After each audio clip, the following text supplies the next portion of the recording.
The Future of Teamwork is a Leader production. Subscribe today and never miss an episode. We all have these inflection points in life. It's like, what are you going to do? Are you going to allow this to destroy you, or are you going to allow it to elevate you? Welcome to the Future of Teamwork podcast. My name's Dane Groeneveld, and today I'm joined by Jevon Wooden. Jevon's based down there in Houston, where I've spent a lot of my time in the past. Love the city. And as the founder of BrightMind Consulting Group, he's also the author of 2 books. The latest is Functional to Phenomenal. So we're going to be diving into all things business coaching, L&D, entrepreneurship, making impact in the community. It's great to have you on the show, Jevon. Hey, great to be here, Dane. Thanks so much for having me, man. I'm looking forward to this conversation. Yeah, me too. So tell me about how you came to be doing all this cool work. Man, I want to start first a little bit on my background. So I'm a guy who came from Rochester, New York, didn't have much, and was just looking to figure things out. And as I was looking to figure things out, I got in some trouble at the age of 17. I ended up sitting in a jail cell, facing 7 years in prison. And one thing that stood out for me in that moment was it was the first time that I really sat within myself and asked myself, like, what are you doing? And when I asked that, I realized that what I was doing was looking at attaining the wrong thing, which was material possessions, money. And in that moment, I realized that I actually had something even greater, which was my mind. I was a sharp kid, just going down the wrong path. So that was my first foray into really tapping into introspection. And while I was sitting in that jail cell, my mom had put up the house to get me a lawyer. And that, if you think about that, which I didn't think about until I was older, that meant that my siblings, I have 3 sisters and a brother, and my mother would have been homeless if anything went wrong. That showed me the power of belief. Sometimes when you don't believe in yourself, you need someone else to show that you are valuable. And she did that in that moment. So fast forward, the judge showed me empathy and said, hey, I don't see you as this kid. I know you were just going down the wrong path. Let's give you another shot. Let's see what you do with it. But if I see you again, you're doing all that time. Wow. And in that moment, man, I was just like, you know what? What can I do? What can I do? I just graduated high school, college. I couldn't pay for that. I worked 2 full-time jobs just trying to make a way for myself. None of that was the path I wanted to be on. I said, this cannot be life. So I joined the military. And in the military, it showed me the beauty of just leadership. And self-leadership first, and that's how I grew to the man you're seeing today, is the Army just threw me into situations that I'm like, I don't know what do I do here? And you just had to figure it the heck out. But I realized that I didn't have to figure it the heck out on my own. I could lean on the person to my left and my right. And in entrepreneurship, you're going to need that. You're going to need to ask for support. So that's how I wound up here, man. I wound up here because I knew that there was more to life, and I knew that my impact wasn't just tied to some kid just being a blip on the map who didn't do anything. I wanted to be someone who helped elevate other people and help them see their beauty and their power like my mom and that judge did for me. That's awesome. Thank you for sharing that story, Jevon. And powerful, right? You think about the amount of people on this planet that are kind of living life in cruise control. They don't really have their hands on the wheel and they're just kind of going through it. But to have that scary moment, to have that, one of my friends calls them significant emotional events, to see both the fear, but also see the beauty of your mom's belief and just going all in on you. That's a big transformation.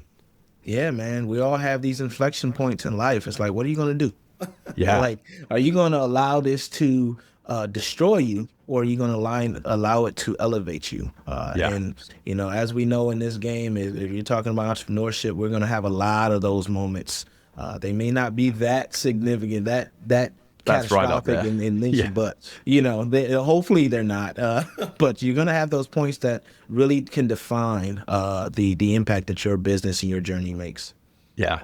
And I love the military story too. I'm always fascinated by people who have served and grown in that community, whichever branch, whichever nation.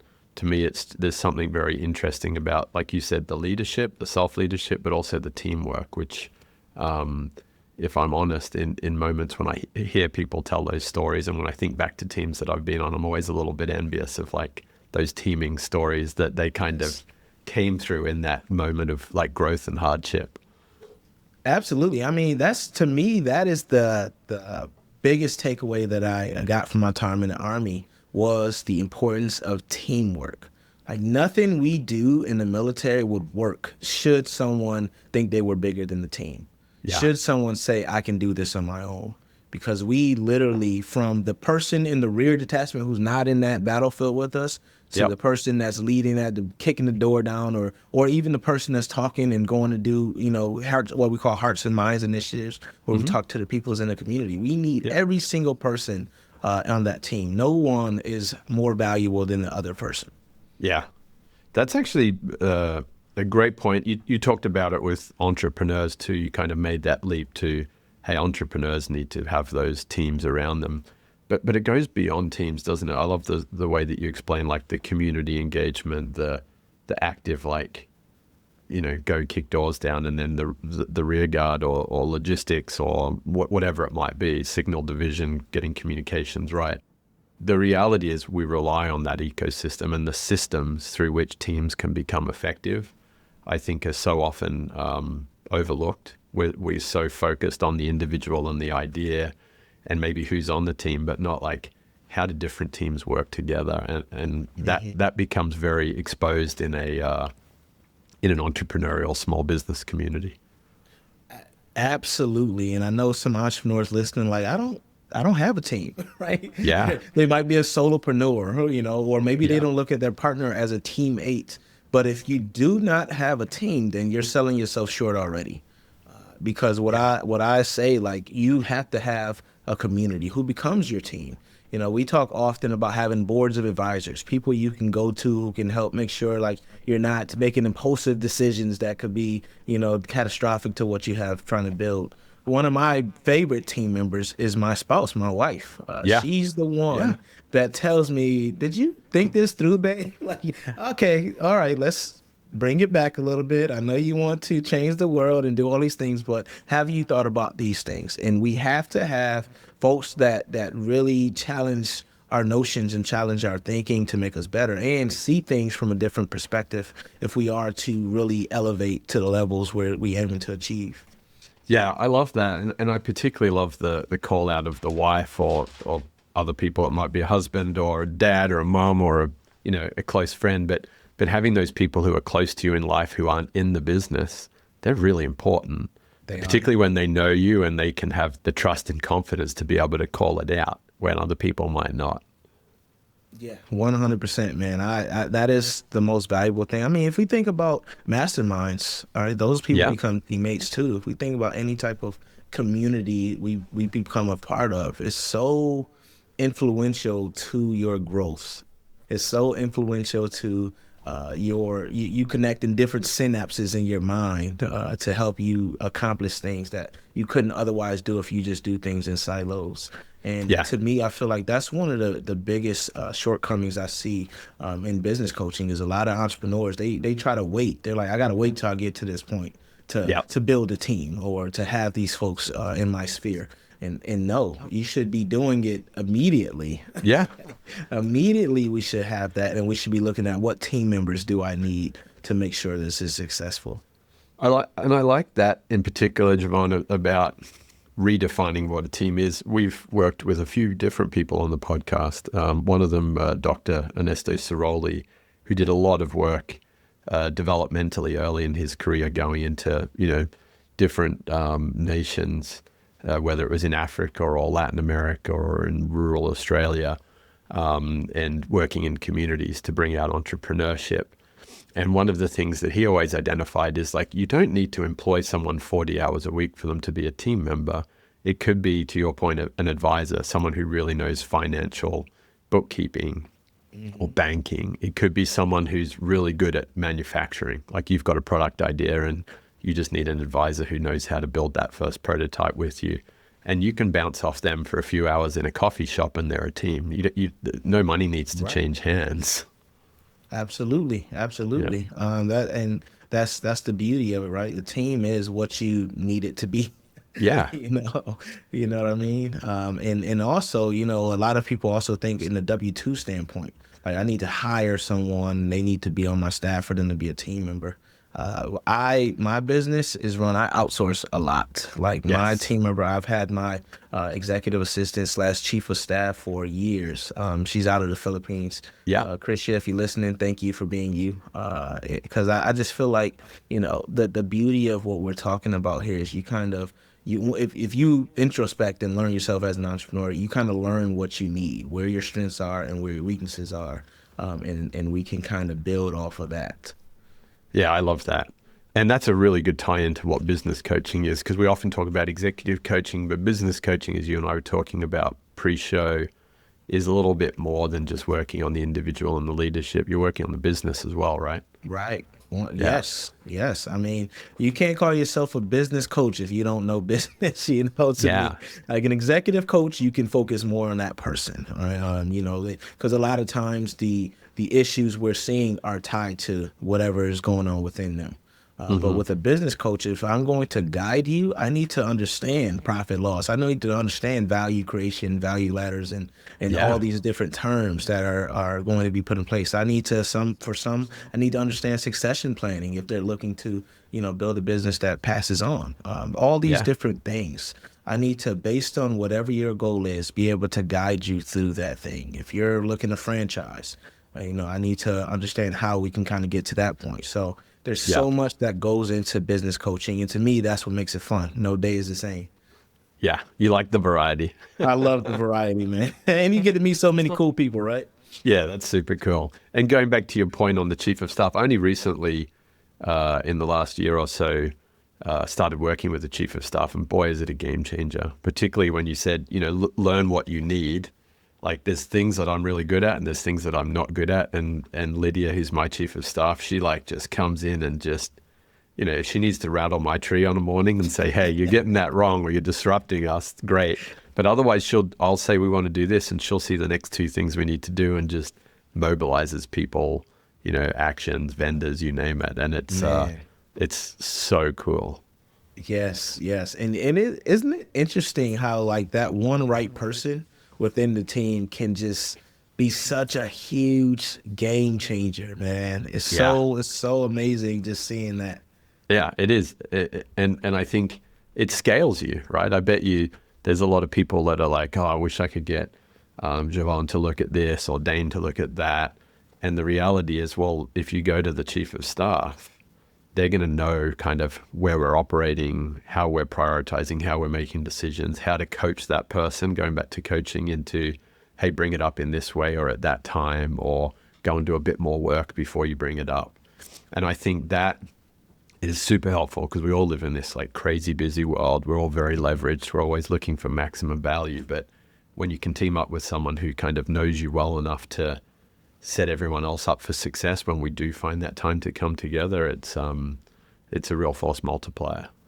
Yeah, 100%. You mentioned something very important, Dane, time. What I really appreciate about having the right folks on your team is time is utilized so effectively as long as you're intentional with it. Like, as the leader, I've realized that I don't always have to be the one to be intentional with it. Sometimes I'm so laser focused on something that my Christian would be like, hey, we need to focus on this. Our priorities need to shift a little bit if we are to achieve the goals we set out to achieve. And having people who can kind of see that and have the safety to be able to let you know when you need to kind of shift and pivot, that's super invaluable, because oftentimes when we're in this entrepreneurial game, we use a lot of time on things because we believe so much in the vision that we should have probably, went a different way a while ago. So it's great to have those people that kind of can see that 30,000 foot view while you're stuck in the maze that you're trying to get through. You're right. And I'm hearing there, Jevon, that tension is important. You need someone who can kind of call it out and not let you get stuck in that echo chamber, that, you know, all your own good ideas, that you need some tension to kind of call out, hey, have we thought about this? What's going to prevent us from scaling that? They're important questions in a team. Yeah, 100%. And it's also the beauty of having a coach. As you get coached, coach, to me, the best coaches are the ones that ask those questions. That ensure that you're like, hold up, did I think about that? Did I do this? Are there other steps I need to take before I do these things? And for me, that's like that in itself is something that I wished I would have done earlier in my career as well, is to take coaching seriously, getting a coach seriously, instead of just trying to figure it out and say, I got this, I'm a coach myself, I know this. It doesn't work that way, right? It's easier to coach someone else than it is to coach yourself oftentimes. Big time. Yeah. Well, it's kind of like going to the gym, right? I can go to the gym and I know what I should be doing, but I might be doing it a little bit wrong because I can't really look at myself in doing it, or I might not have the right program of work, or I might not have the accountability. So the coach helps on all of those things. Just knowing what you should do is never the same as doing what you should do. Yeah, 100%, man. No, and also when it comes to teams, that's another thing I think that we should focus in on as well. It's like when you mentioned what should we be doing to really have a holistic perspective, we need to be asking everyone, because there's no way for you to understand the day in and day outs that's being done on everyone on your team. So we need to bring them together and say, hey, what do you need? What's your area of focus right now? I need you to do this thing, but maybe it's not your top list. Maybe I told you something a while back to do that you're still working on. How can I support you? Like, there's so many key questions that we need to focus on to kind of optimize our teamwork. And a lot of us lose sight of that because we're in our own world, right? We have our own things to accomplish. But I really recommend everyone listen, just slow down for a little bit and ensure that you're being the team player you will want to have to your left and your right. That actually ties beautifully into time, Jevon, because it resonates with something that I'm hearing a lot of right now, which is we need to create more slack in our business, and slack with the intention of using it for setting clarity, for reviewing progress, for understanding each other's work, rather than always being on task. And a friend of mine the other day was pointing out that the science is starting to suggest that in times of anxiety and fear, like, wow, the world's changing, there's all these new AI tools, the economy's not great, whatever it might be, that people tend to bury their heads in the very concrete tasks of their job, which aren't always the tasks that are serving the rest of the team or the customer, because they're not really open to feedback and what might be changing in the moment. So I really like the way you call out that need to kind of get back together and check in on what are we doing, your words, not only what should we be doing, but what help might you need or what questions might be coming up. It allows a team to be pretty dynamic, fluid, and kind of stay ahead, I would imagine. Absolutely. There's a saying I always say, like, you don't want to be busy, you want to be purposeful. And so often we mistake the two for one and the same. Busy work is what you just mentioned, Dane. It's like we make a task list. We're like, oh, I'm gonna do this. Oh, that felt great. But did it really move the needle forward at all? Chances are probably not. So what I do is I have I call it my 3DA success formula. So the first D is delegate. We were just talking about delegation. We have our EAs and chiefs of staff and other folks that we can kind of give work that needs to be done, but not necessarily by us. And then we have the delay. Like, okay, we have so many great ideas as entrepreneurs. We need to kind of pause a little bit and say, all right, that's great, but maybe not in Q1. Maybe you need to push that to Q4 or another year. It's a great idea, but not now. It doesn't fit into our goals and who we want to be, our identity as an org. And then you have delete. We have some ideas. I know everyone thinks every idea they have is amazing, but some of them, they just have no business being in play at all. We just need to cut them out. I think it was Warren Buffett who talked about, like, write down your 10 best ideas and delete, and keep maybe 3. Yeah. And we need to make sure we're filtering that. And that's another benefit of having a teammate to say, hey, what do you think of these things? And kind of working through it and talking through it. And then that A, of course, is automating. How many of these tasks can we automate so we can focus on using our cognitive abilities on things that matter most from the human standpoint? Yeah. So it's 3 Ds and an A. What do you call it? Yeah. 3DA success formula. 3DA. I like that. I'd never heard the automate. I'd heard of 4 Ds, which was your 3 Ds plus a 4th D of do, which what work do you decide as the entrepreneur to do? And the reason I've always liked that 4th D is, like, sometimes the customer expects to see the owner. Sometimes the team members expect to see the owner, whether that's walking the manufacturing line or going out to a customer event. or, maybe actually sitting in the meeting to plan what you're going to automate. And you and I were talking pre-show, the thing that's great about small to medium businesses is most owners, founders, entrepreneurs have got their sleeves rolled up. So the work that they choose to do can have a lot of leverage internally and externally. Yeah, absolutely. Great point. You got to do something, right? Yeah. And hopefully when you're done with that 3DA, you already know, like, this is my portion. What That's we call right. revenue generating activities, right? Yeah, that's it. You're absolutely right.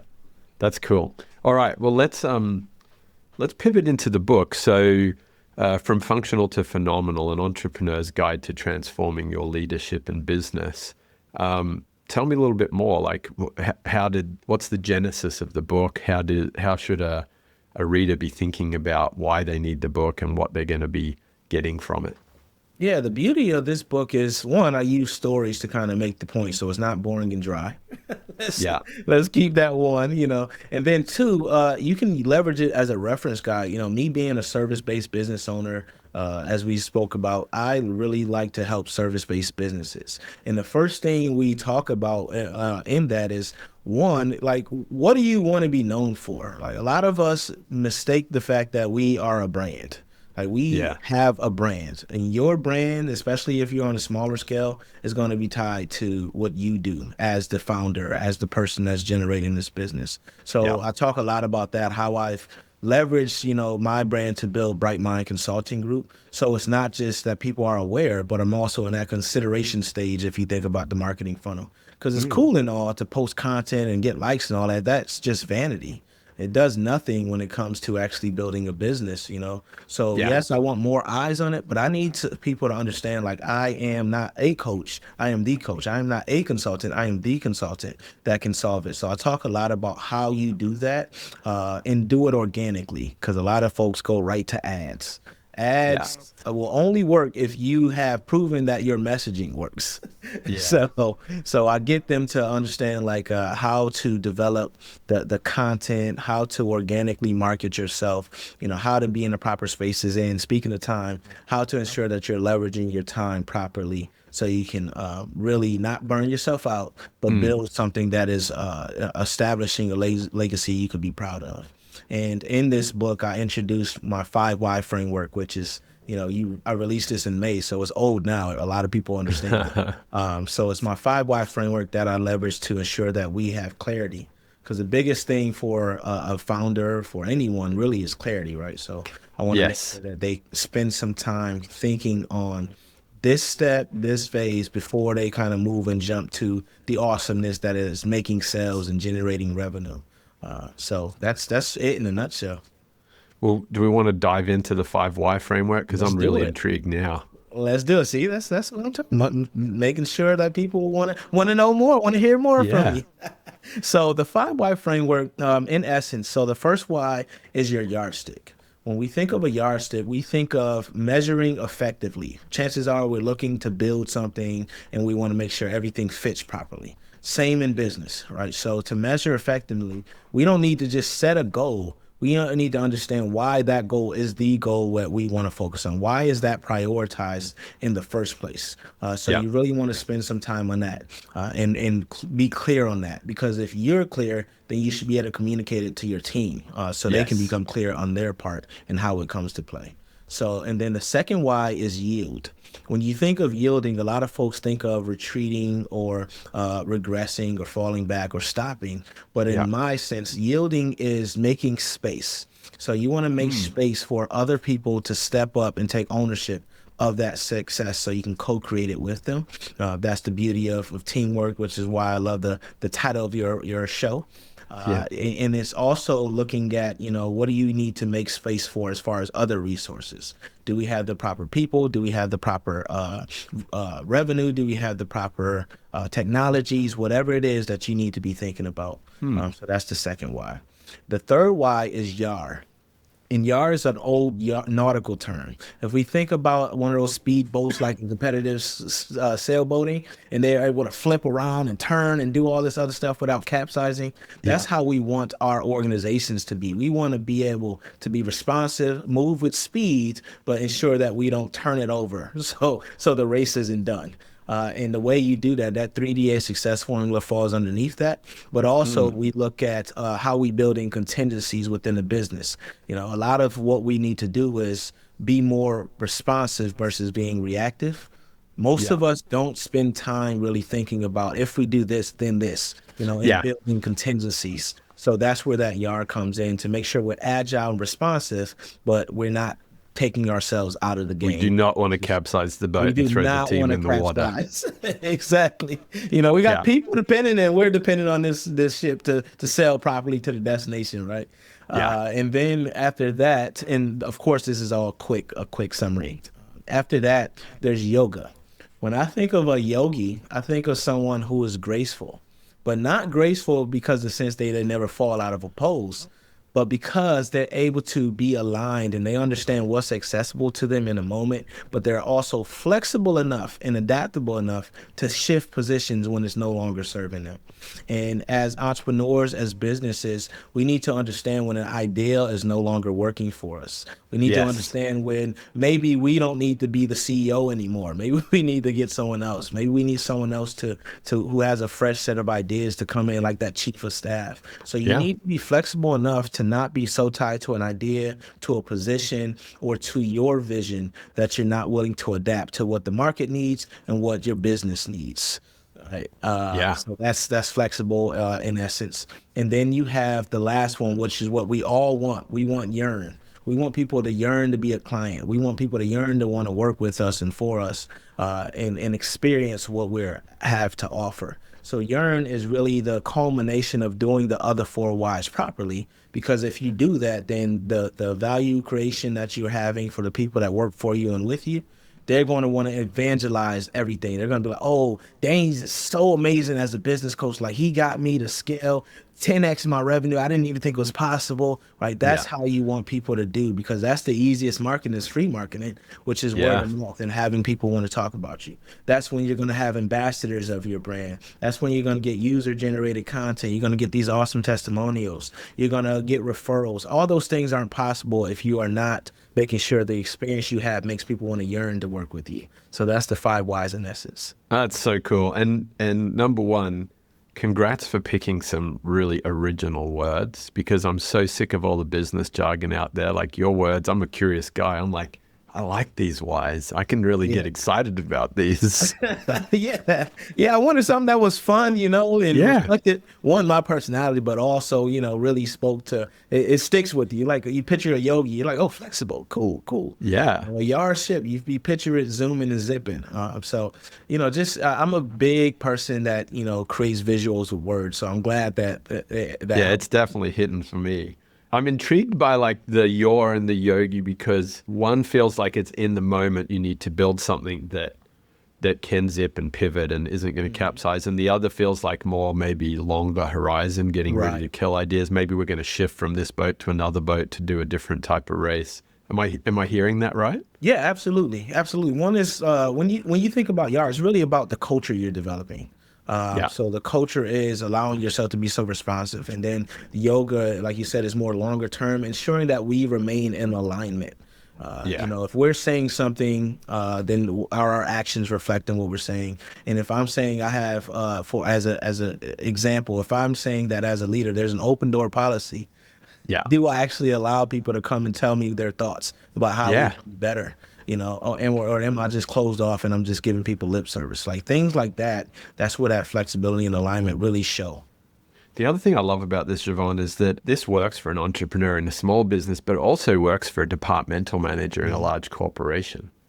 Absolutely. Like, if you're running, you know, a product team, a sales team, an accounting team, an IT team, like, if you know your yardstick, if you're clear on yield, your yoga, yearn, if you're going to get to that point where everyone's like, I'm going to Jevon's team when I next need this. Exactly. I want to work on Jevon's team because I know that, you know, he's done a great job of not only serving his internal customers or external customers, but he's developed talent, and talent has a good experience there. So it sounds to me like the book's got a fairly universal application in that regard. Yeah, and that's what I was looking to do, Dane, was making it so it was universal. It scales with you. Yeah. And that's the beauty of the concepts in this is like you can really apply it to whatever your situation is. Yeah, that's super cool. So as you think about businesses that are out there right now, there's a leader who's listening, or there's a leader who just happens to kind of call on you and say, hey, I want to start doing some of this work. Is it chronological? Do you start right away with the yardstick, or can you kind of get in and assess the business on all 5 whys and kind of pick where you might start? Give me a bit more of a flavor there.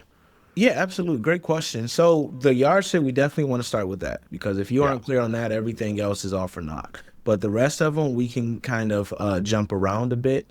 I like to go through it all, because a lot of times we have blind spots. So we may think that we have the people or the resources in that yield, but if we really go through and document it, we're missing something that might be critical and crucial, that may not allow us to be that may not allow us to remain flexible. So I like to do it linearly and like make sure we're clear on each. But some folks, I've come in and done this work. Some people are like, hey, let me just start in the yard. How do I make this thing where I'm adaptive and responsive? So, I give the people what they want, but also give them what they need by saying, like we talked about those questions. Hey, did you think about this? Tell me more about how you came up with that goal, stuff like that. Who's going to be that person that helps you as you look to achieve this success? So that's how I kind of get them to go back and look at some of these other whys if they wanted to start at a different point. That makes sense. Yeah, and so if you're a leader out there and the company's like, because I always like transposing these things onto someone else's reality. So let's say you're a vice president, you've got a function or a business unit, and they've already rolled out the corporate strategy and OKRs, and that's all landing on you.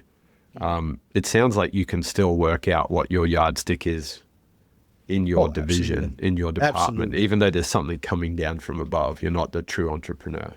Yeah, absolutely. I look at intrapreneurs, a term that most folks use these days, because you still need to think entrepreneurially if you're owning a department, owning a function. Right. So how I look at it is it's even more beautiful if you've already gotten the OKRs from the top, because now it's like, okay, we want to increase our ARR by 100% next year. Okay, great. How does this tie into my department? What function do we have? Oh, we're marketing. So if we want to increase it, then we need to make sure we maybe need more ad spend. Maybe we need more marketing people, right? So then we can kind of create our yardsticks based on what's already been given. And then that could trickle down to each member of our team, which is the most important thing, like making sure they understand their part to play in it. Yeah, that's super cool, because you can see that playing out in small or large business. And it goes back to your point on creating that time to check in on what's everyone doing and where do they need help. Like, it's easy to set a marketing campaign and go out hard for 6 months. You're spending money on all the conferences, you're buying ads in the different platforms, and your goal might be to grow ARR by 100%. But actually, it's not happening for one reason or another. You're getting loads of demos, but no one's buying, or you're not getting any demos, or whatever it is. And it's just like, how has a team built a system to come back and assess that measurement and, maybe challenge some assumptions, maybe to your point, going back to the yoga, to actually just drop that idea and say, hey, we did it for 3 months, it's not working. What can we learn and what do we do next? Yeah, absolutely. I mean, one of my favorite tools is simple but very powerful. Like in the military, we have after action reviews. Taking that time to kind of slow down and say, okay, what was the purpose? What was the stated goal? What happened? What was supposed to happen? What went well? What do we need to change? It has nothing to do with like pointing fingers at anyone. It's really looking at it from an objective perspective. And then we can take action. And that's what I love about that yoga is like, okay, great. We set this goal. Maybe we didn't measure it properly. Maybe we didn't realize what it was going to tell. Maybe we only looked at internal. We didn't think about the external things that we don't control. So it really allows you to think in that way to say, all right, let's look at this as a learning.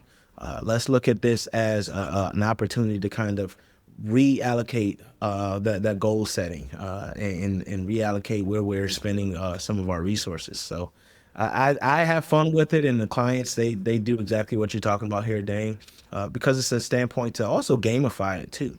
Because if you think about the yardsticks, it's like, all right, team, like no judgment here, judgment-free zone, but where do you think, we need to do this? Like, let me know your yardstick. What are you putting for yours?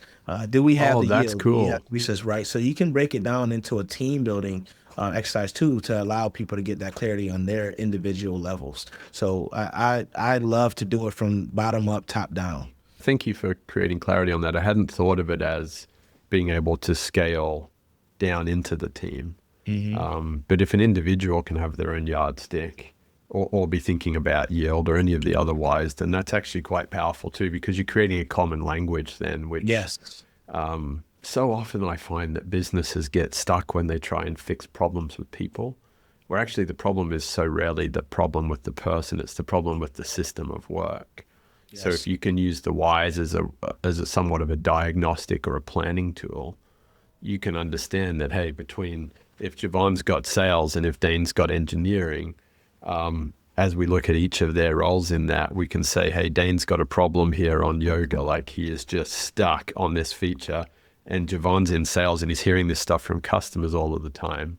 How are we going to help Dane to shift his thinking and why that feature isn't what customers want and why we need to go to a new feature? Yeah, I'm so glad you mentioned that, because like underneath each of these whys, there's exercises that we can do for that. So for instance, under the yoga, empathy mapping. So if I know that I work with this other person in the team, empathy mapping is going to ask, like, what are they seeing? What are some of the common gripes that I'm hearing? What are some of the challenges? How can I make it easier on them? What questions do I need to be asking them to ensure we understand one another? So we do have tools that, like you're talking about, underneath each why. That's very powerful. I like that. So the big question, and I love that you brought up empathy. We were talking about that pre-show. As you start thinking about these systems, these tools, these frameworks, and then you deal with like small businesses, and then you throw AI into the mix. Like, where do you see AI helping or hindering these teams as they kind of deploy 5 whys? You know what's interesting, Dane, is the biggest hindrance for me when it comes to AI is what people think it can do. It's like, I've seen organizations get rid of whole departments thinking that it can do the things that only a human can do. AI doesn't have context and it's pattern recognition. So when you think about institutional knowledge, when you think about, contextually understanding how we interact with our customers, for example, those things are uniquely human. Now, what I like to say is AI does not stand for artificial intelligence. It stands for augmented intelligence. So if we instead use it as a tool rather than a crutch, now we're playing ball. So there's some beautiful, beautiful tools that allow us to become a force multiplier. So one person can do a lot more work because they don't have to do the mundane tasks. Right. Yeah. So that's where I see the beauty of it. It's like, okay, I do this thing every day. Let me write an SOP, for example, of how someone else may be able to do it for training. That's when the beauty of it happens. The human, though, needs to feed it the proper information to ensure. And then that human also needs to do quality control, because AI, we already know, it spits out stuff and you're like, where did you get this from? And it's like, oh, sorry, I made that up. I thought that's what you wanted. So we need to make sure that we're not just becoming so lazy in our thinking that we're just passing things off to AI and like, oh, you can handle this.